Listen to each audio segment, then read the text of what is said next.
What happens when one of Hollywood's most respected actors walks onto a late-night set expecting a normal interview, only to be blindsided by a host who seems more interested in picking fights than having conversations? It only took 36 seconds of Greg Gutfeld running his mouth before Samuel L. Jackson realized this wasn't going to be your typical publicity stop. The studio lights were hot that evening. Samuel L. Jackson settled into the guest chair across from Greg Gutfeld, ready to talk about his latest project. The audience applauded as Gutfeld shuffled his note cards with that smirk he always wears, the one that makes you think he's already planning something. Samuel L. Jackson, everyone, Gutfeld announced, drawing out each word like he was doing Samuel some kind of favor by having him there. The man who's been in, about 1,000 movies at this point? Samuel smiled politely. Well, I wouldn't say 1,000, but I've been fortunate to work on some great projects over the years. Fortunate, Gutfeld repeated, leaning back in his chair. That's one word for it. Some people might say you just show up, say a few lines, collect a check. Pretty easy gig if you ask me. The audience went quiet. You could feel the temperature in the room change. Samuel's expression shifted slightly, his jaw tightening just a bit. I don't think you understand what goes into the work, Samuel said, his voice steady but firm. Every role requires preparation, dedication, understanding the character.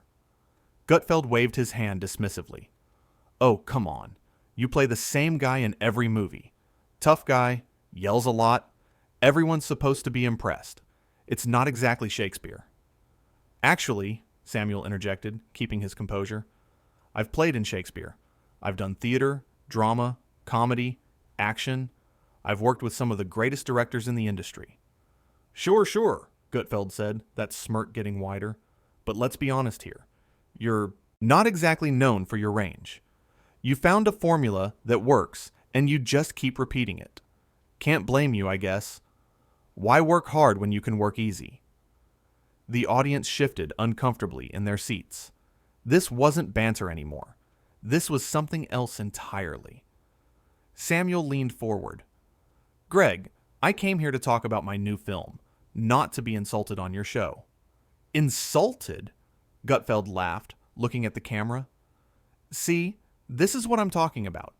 These Hollywood types can dish it out, but they can't take it. They lecture us all day long about how we should live, how we should think.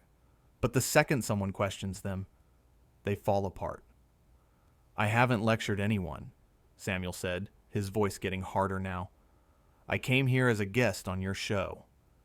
A guest who's probably getting paid more for this 10-minute appearance than most Americans make in a year, Gutfeld shot back. Must be nice living in your bubble, completely disconnected from reality. Samuel took a breath, clearly trying to maintain his professionalism. You don't know anything about my life, or where I came from. Oh, here we go, Gutfeld said, rolling his eyes. The struggling actor story. You want me to feel sorry for you? You live in a mansion. You fly private. You're worth millions. Spare me the sob story. I never asked you to feel sorry for me, Samuel replied, his voice measured but firm. I worked for everything I have. I came from nothing and built a career through hard work and dedication. Something you clearly don't respect. Hard work? Gutfeld scoffed. Standing in front of a camera and repeating words is hard work? Try working a real job. Try doing something that actually contributes to society. And what exactly do you contribute? Samuel asked, leaning forward in his chair. You sit here every night and complain. You tear people down. You divide people. Is that your contribution? Gutfeld's eyes flashed. I give a voice to people who are tired of being talked down to by elites like you. People who are sick of Hollywood telling them how to think. I've never told anyone how to think, Samuel said. I tell stories. I entertain people. I provide an escape for people who work those real jobs you're talking about. When they come home after a hard day, maybe they watch one of my movies and forget about their problems for a couple hours. That has value. Does it, though? Gutfeld challenged. Or is that just what you tell yourself to justify your ridiculous salary? The audience was getting uncomfortable now. Several people were shaking their heads. This wasn't fun to watch anymore.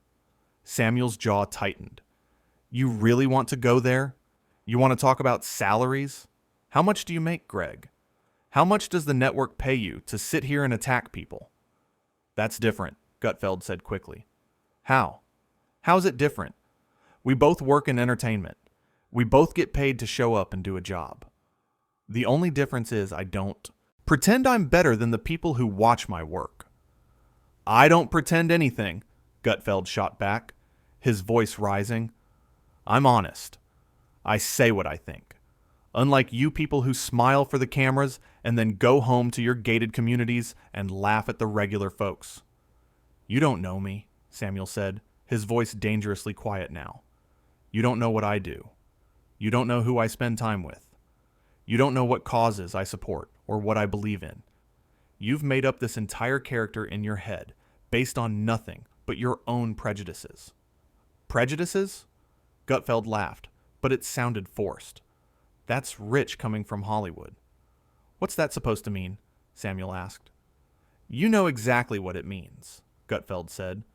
Your industry lectures everyone about diversity and inclusion, but it's the most exclusive club in the world. You all pat yourselves on the back for being so progressive, while you live in a world completely separate from everyone else. Samuel shook, his head slowly. You're really going to sit there and criticize diversity and inclusion? Really? I'm criticizing hypocrisy, Gutfeld said. That's what this is about. No, Samuel said firmly. This is about you needing to feel superior. This is about you trying to score cheap points with your audience by going after someone you think is an easy target. But I'm not an easy target, Greg. I've dealt with people like you my entire career. People like me? Gutfeld's voice dripped with sarcasm. And what kind of person am I? The kind who mistakes cruelty for honesty, Samuel said. The kind who thinks being provocative is the same as being brave. The kind who punches down and calls it speaking truth to power. Gutfeld's face was getting redder. I don't punch down, I punch exactly where punches need to be thrown. At actors? Samuel asked. At artists? At people who make movies? Those are the powerful people you're taking on? That's your big fight? You have influence, Gutfeld said. You have a platform. So do you, Samuel countered. So what are you doing with yours, besides making people feel bad? I'm holding people accountable, Gutfeld insisted. For what? Samuel demanded. What am I being held accountable for? Making movies? Being successful? Working hard and achieving my dreams? What exactly is my crime here? Gutfeld didn't have an answer for that. He shuffled his papers, looking flustered. Gutfeld leaned forward, his voice dripping with sarcasm. Respect? You want respect? For what? Playing dress up and pretending to be other people? My audience, these are real people with real jobs. They build things. They serve their communities. They don't get millions of dollars to play pretend. The audience was completely silent now. Some people looked shocked. Others looked angry. This had crossed a line. Samuel's eyes narrowed. You know what your problem is, Greg. You sit behind this desk every night and you tear people down because it makes you feel big. You punch down because you don't have the talent or intelligence to punch up. Excuse me? Gutfeld's smirk finally disappeared. You heard me, Samuel said, his voice calm but lethal. You make a living off cheap shots and lazy commentary. You don't actually stand for anything. You just attack people because your audience eats it up. It's easy. It requires no skill, no thought, no courage. Gutfeld's face was turning red now. You come on my show and you're going to lecture me about courage? You're an actor. You read lines someone else wrote. And you read lines off a teleprompter someone else wrote for you, Samuel fired back. At least I don't pretend I'm doing something important. You actually think this matters. You think you're some kind of voice for the people, but you're just another talking head saying whatever keeps the ratings up. I don't have to sit here and take this, Gutfeld said, his voice rising. Then don't, Samuel said simply.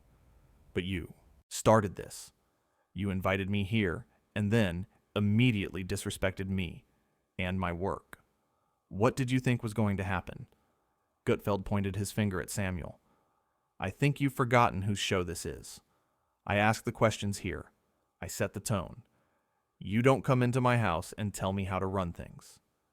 Samuel laughed, but there was no humor in it. Your house. This is a studio. You're an employee just like everyone else here. The only difference is you've convinced yourself you're more important than you actually are. That's it, Gutfeld snapped. I've had enough of this. You clearly can't handle a real conversation. A real conversation? Samuel's voice rose for the first time. You haven't tried to have a conversation.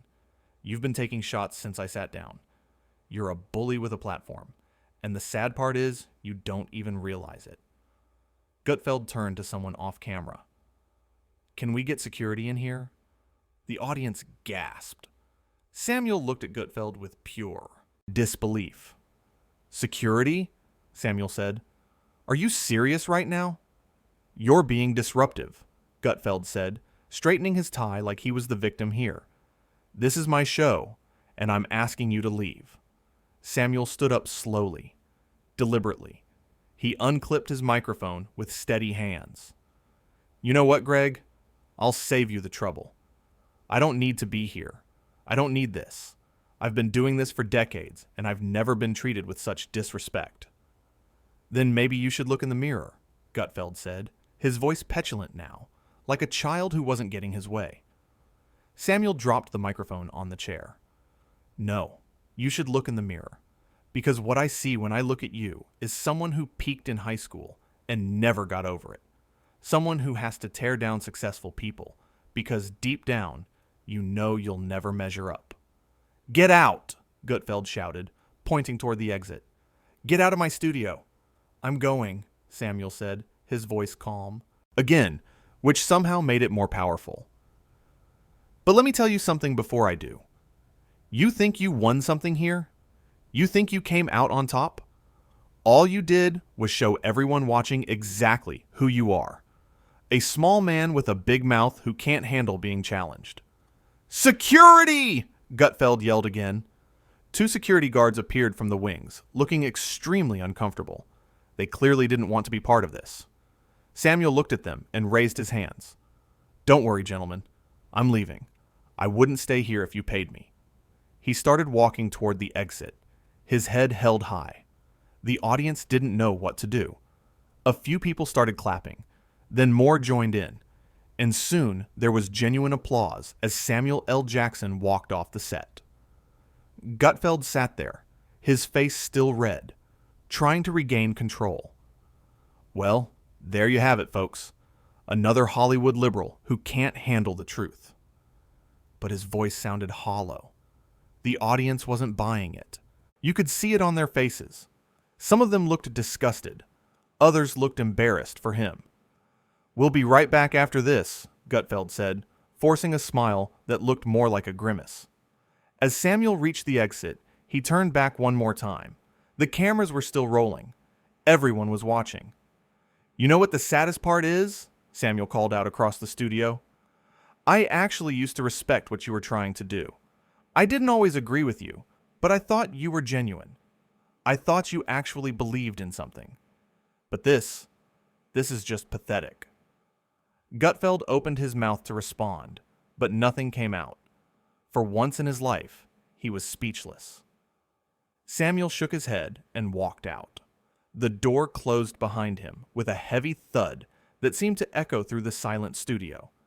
The camera cut back to Gutfeld, who was shuffling his papers again, trying to look like he was in control. But everyone could see through it. His hands were shaking slightly. His smirk was gone, replaced by something that looked almost like panic. Like I said, he repeated, his voice not quite steady. We'll be right back.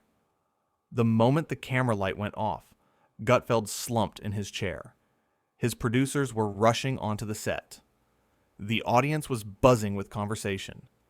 Some people were already heading for the exits. Backstage, Samuel L. Jackson was surrounded by crew members, many of them apologizing, some even thanking him. One camera operator, a young woman who'd been working the close-up shots, approached him carefully. "Mr. Jackson," she said quietly, "I just want you to know that what you said in there, a lot of us were thinking the same thing. Thank you for saying it." Samuel gave her a small smile. "Thank you. I appreciate that." His publicist appeared, looking stressed. "Samuel, we need to go. Now. This is going to be everywhere." "Let it be everywhere," Samuel said calmly. "I meant every word." Back in the studio, Gutfeld was in a heated discussion with his producers. One of them was gesturing wildly, clearly upset. Another was on the phone, probably with network executives who were already seeing the clips circulate online. "How was I supposed to know he'd react like that?" Gutfeld was saying, his voice defensive. "I was just doing what I always do." "Yeah, well, maybe that's the problem," one of the producers said. An assistant approached Gutfeld with a tablet. "You need to see this. It's already trending." Gutfeld grabbed the tablet, and his face went pale. The hashtag was already #1. The comments were brutal. People weren't on his side. They were Team Samuel, and they weren't holding back. "This is ridiculous," Gutfeld muttered, but he sounded less sure of himself now. People are too sensitive these days. But even as he said it, you could tell he knew. He'd miscalculated. Badly. He'd thought he could treat Samuel L. Jackson like any other guest, someone he could push around and mock for cheap laughs. He'd forgotten that Samuel L. Jackson had been commanding respect on screen and off for longer than Gutfeld had been on television. The makeup artist came over to touch up Gutfeld's face before they came back from commercial. She didn't say anything, but her expression said everything. Disappointment. Secondhand embarrassment. The kind of look you give someone when they've embarrassed themselves and don't even fully realize it yet. 30 seconds, someone called out. Gutfeld straightened his tie again, cleared his throat, tried to find that confident smirk. But it wasn't quite there anymore. Something had shifted. You can't unring a bell, and you can't unsay words once they've been broadcast to millions of people. The stage manager counted down. 5, 4, 3, 2. The camera light went red. "Welcome back," Gutfeld said, and he almost sounded like himself again. Almost. "Well, that was certainly unexpected. You know, in all my years doing this show, I don't think I've ever had a guest storm off like that." He paused, waiting for audience laughter that didn't quite come. "But you know what? That's the difference between us and them. We speak the truth, and sometimes people can't handle the truth. They live in their bubble, surrounded by yes men, and the second someone challenges them, they run away." A few people in the audience clapped, but it was scattered, uncomfortable. Most people just sat there. "Moving on," Gutfeld said quickly, sensing he was losing them. "Our next guest is here to talk about..." But nobody was really listening anymore. The energy had left the room. The show continued, but it felt hollow, like everyone was just going through the motions. In the green room, the next guest had been watching everything on a monitor. They turned to their publicist with wide eyes. "Are we still doing this?" they asked.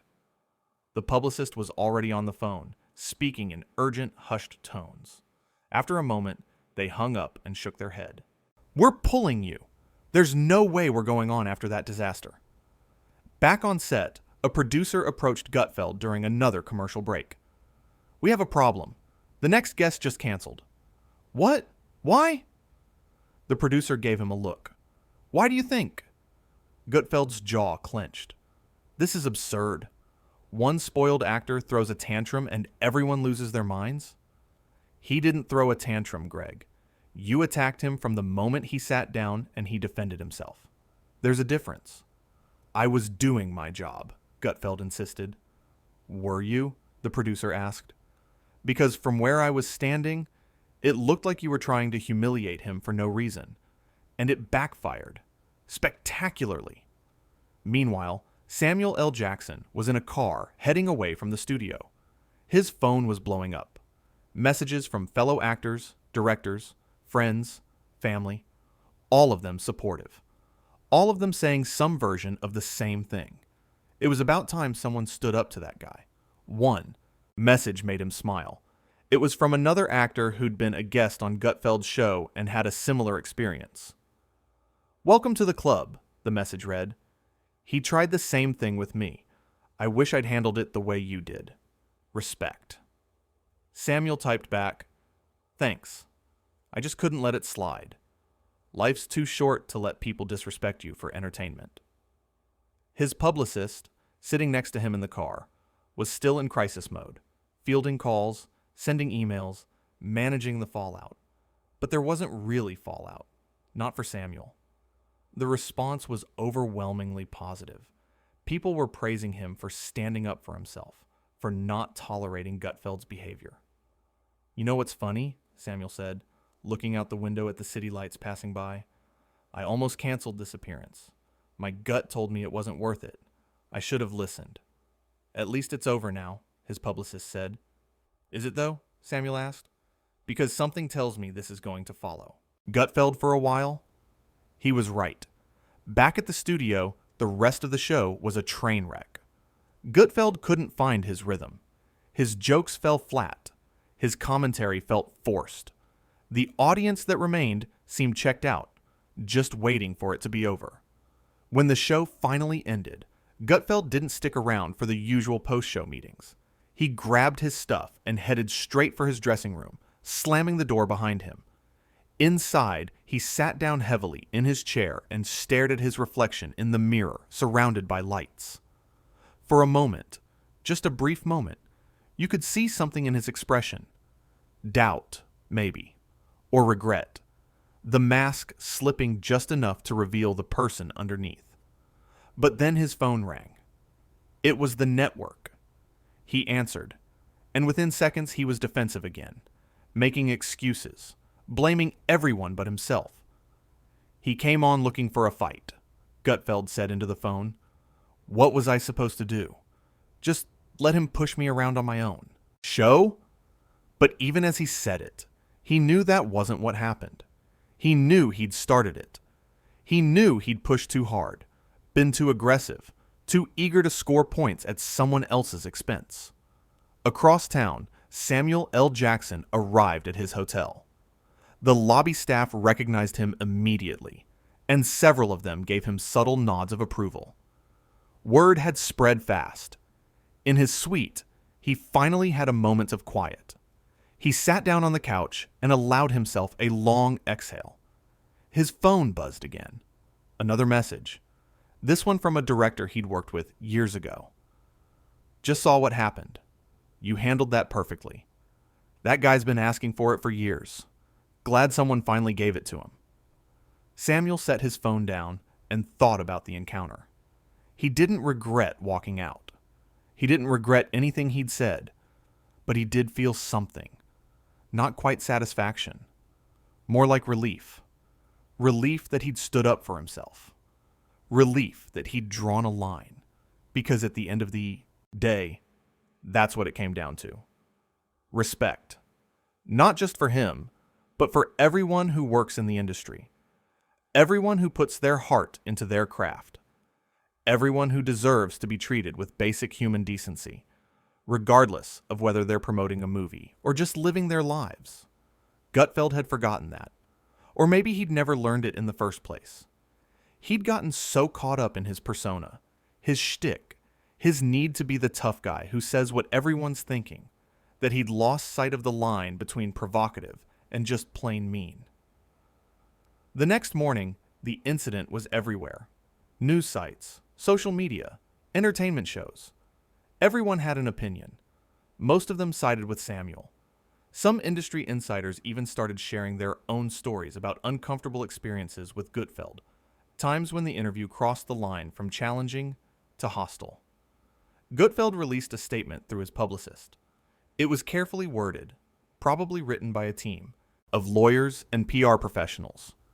It said something about respecting all viewpoints and encouraging robust debate, but it stopped short of an actual apology. Samuel didn't respond publicly. He didn't need to. His actions had spoken loud enough.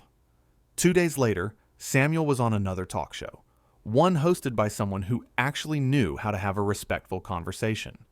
The host brought up the Gutfeld incident, but carefully, with genuine curiosity, rather than trying to exploit it.